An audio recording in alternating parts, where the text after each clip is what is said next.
In 1982, police knocked on the door of a quiet house in Cheltenham, England. They were looking for a man who had attacked a young girl. What they found instead would shake the foundations of Western intelligence.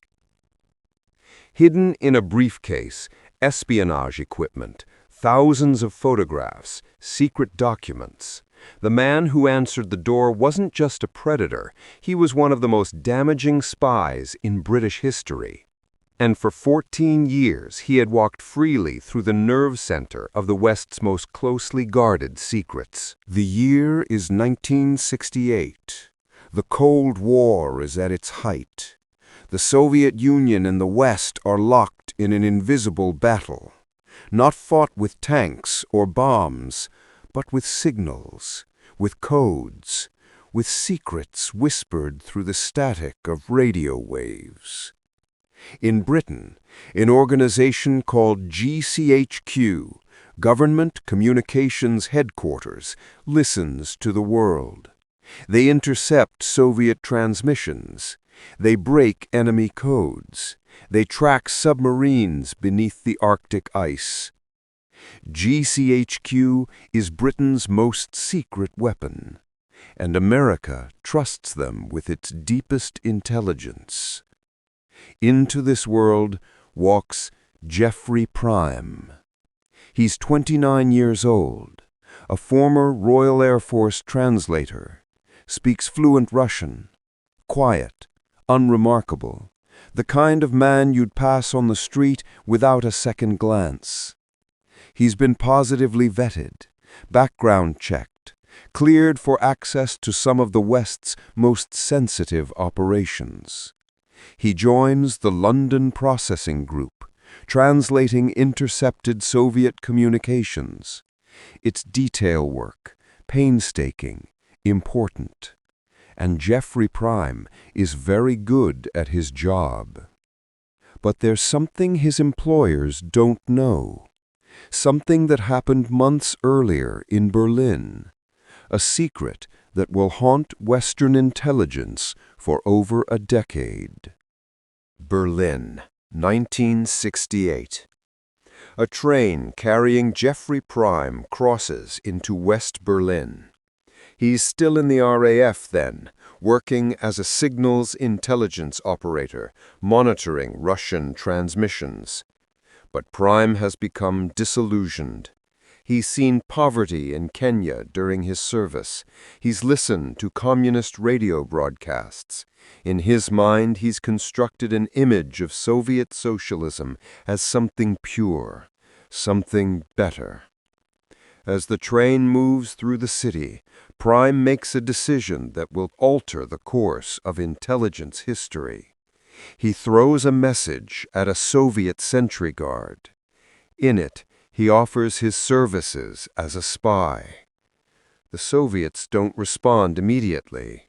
They're cautious. They wait. They watch. Then one day, Prime finds something on his car door handle. A magnetic cylinder. Inside, instructions, a meeting place, Friedrichstrasse Station, East Berlin. Prime crosses into enemy territory. He meets with the KGB, not once, but several times. They test his sincerity. They probe his motivations. Prime insists he's doing this for ideology, not money. They give him money anyway. But they want more than information from an RAF storeman. They want him inside GCHQ.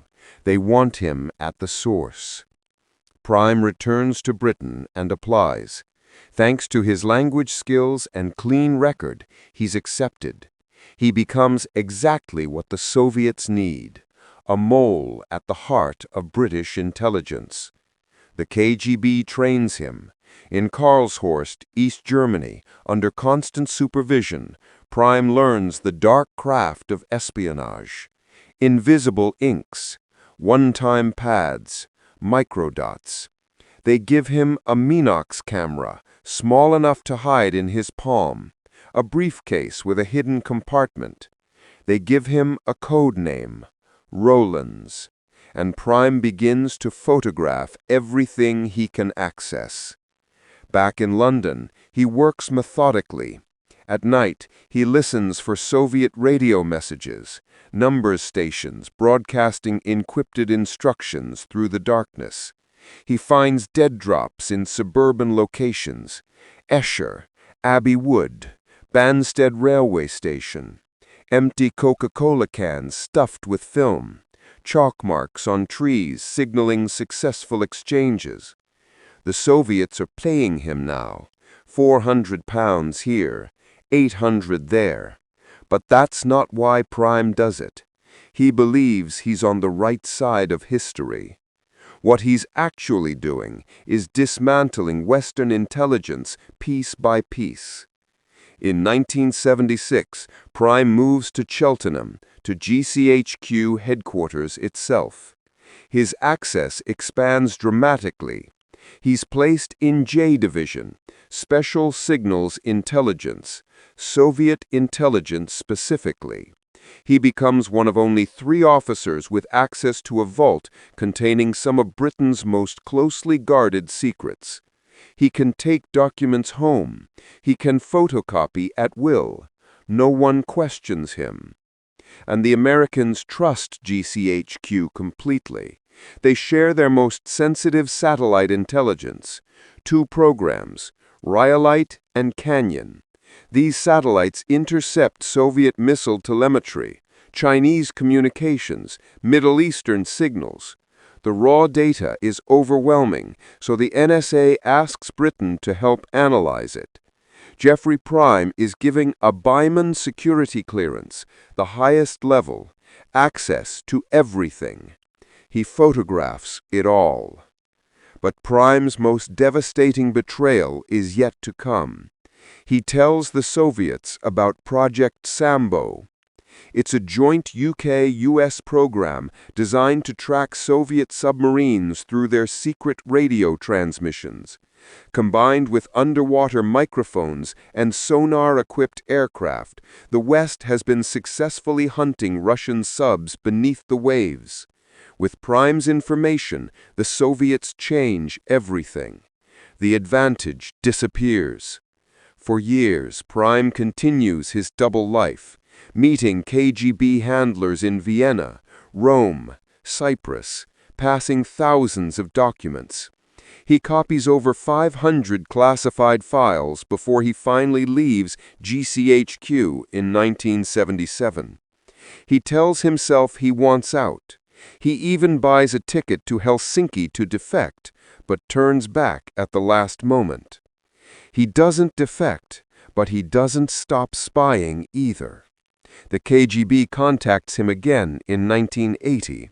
They take him on a river cruise from Vienna. They try to convince him to rejoin GCHQ. He refuses, but he still has documents, film reels hidden in his home, material he copied before leaving. He gives them 15 reels in May 1980, 600 pounds. In November 1981, he hands over his final batch, 4,000 pounds. The KGB's payment tells the story. This material is extraordinarily valuable. The head of GCHQ's security division will later call it the most damaging of all. And still, no one knows. Prime works as a taxi driver. He sells wine. He lives quietly with his second wife and her children in Cheltenham. To neighbors, he's ordinary, forgettable. But inside, Prime is carrying other secrets, darker ones. He's created an index system, 2,287 cards. Each one details a young girl, their routines, when they're home alone, photographs, notes. In 1981, he attacks 2 girls. He escapes undetected. In 1982, he attacks a third. She screams. He flees in his car. This time, a farm worker sees the vehicle, gives police a detailed description. The next day, police arrive at Prime's door. They take his fingerprints. They leave. That night, Prime tells his wife everything. The attacks, and then the espionage, 14 years of betrayal spilling out in a single confession. He admits the assaults to police the following day. They search his home. They find the index cards, the hidden briefcase with its spy equipment. 3 weeks later, Prime's wife makes another call to police. She's found more, much more, espionage equipment throughout their house. She tells them about the KGB. The investigation expands. MI5 arrives. What they uncover sends shockwaves through Western intelligence. November 10th, 1982. Jeffrey Prime stands in court. He pleads guilty to 7 counts of espionage under the Official Secrets Act, 3 counts of sexual offenses against children. Lord Chief Justice Lane hands down the sentence, 38 years. 35 for espionage, 3 for the assaults. At his appeal, the judge tells Prime something chilling. In a time of war, such conduct would have merited the death penalty. The damage assessment begins. A security commission investigates. Their conclusion is stark. Prime caused, quote, exceptionally grave damage to the interests of this country and its allies, end quote. But the full scope may never be known. The Soviets now know which of their communication lines are compromised. They know about Western satellite capabilities. They know how their submarines are being tracked. American intelligence is furious. 2 U.S. spies, John Anthony Walker and Christopher Boyce, have also been caught betraying satellite intelligence to the Soviets. But Prime had access to the British side of the operation. Together, they've compromised a generation of Western signals intelligence. The Security Commission identifies disturbing failures. Photocopying security at GCHQ was lax. Vetting procedures missed warning signs. In 1973, Prime's first wife had actually told a friend about his espionage. That friend was interviewed during a security check. She said nothing, put off by the officer's questioning. The system had chances to catch him. It failed. Prime serves 19 years. He's released in 2001, placed on the sex offender register. MI5 debriefs him before his release. His address is leaked twice. He disappears into obscurity. But questions remain. MI5 believed Prime might have been replaced at GCHQ by another Soviet mole, someone with even greater access. That spy was never found.